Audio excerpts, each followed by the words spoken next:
તો દાનના પણ 3 પ્રકાર બતાવેલા છે: સાત્વિક દાન, રાજસિક દાન અને તામસિક દાન. તો સાત્વિક દાન કોને કહેવાય? તો દાન આપવું એ આપણું કર્તવ્ય છે.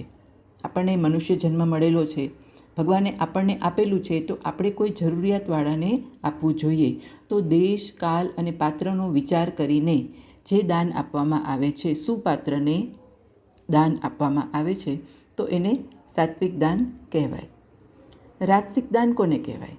તો કોઈ ફળની ઈચ્છા રાખીને કે હું આ દાન આપીશ તો એના બદલામાં મને આ મળશે, મને સમાજમાં માન, મોભો, પ્રતિષ્ઠા મળશે, મારું નામ થશે.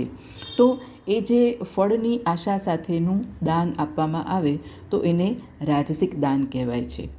અને તામસિક દાન, તામસ એટલે કે જે અજ્ઞાનતાવશ આપવામાં આવે છે, જે પાત્ર જોઈને નહીં પણ કુપાત્રને દાન આપવામાં આવે છે. જેમ કે આપણે જે ટેરરિસ્ટ હોય છે એને અનેક કરોડો રૂપિયાનું ફંડ આવતું હોય છે, તો એ ફંડ શેના માટે ઉપયોગ થાય છે?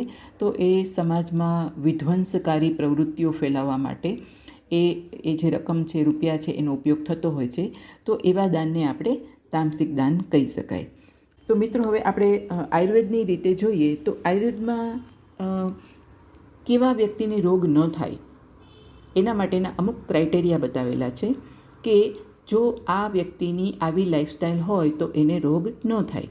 તો એના માટેનો આચાર્ય ચરકે ચરક સંહિતામાં એક સરસ મજાનો શ્લોક કહેલો છે: નરો હિતાહાર વિહાર સેવી સમીક્ષકારી વિષયેષ્વસક્તઃ દાતા સમઃ સત્યપરઃ ક્ષમાવાન આપ્તોપસેવી ચ ભવત્યરોગઃ. તો મિત્રો, આમાં એક શબ્દ આવે છે દાતા, જે હંમેશા બીજાને કંઈક ને કંઈક આપતો રહે છે. તો એ હંમેશા એ તંદુરસ્તી પ્રાપ્ત કરે છે, એ હંમેશા સ્વસ્થ રહી શકે છે.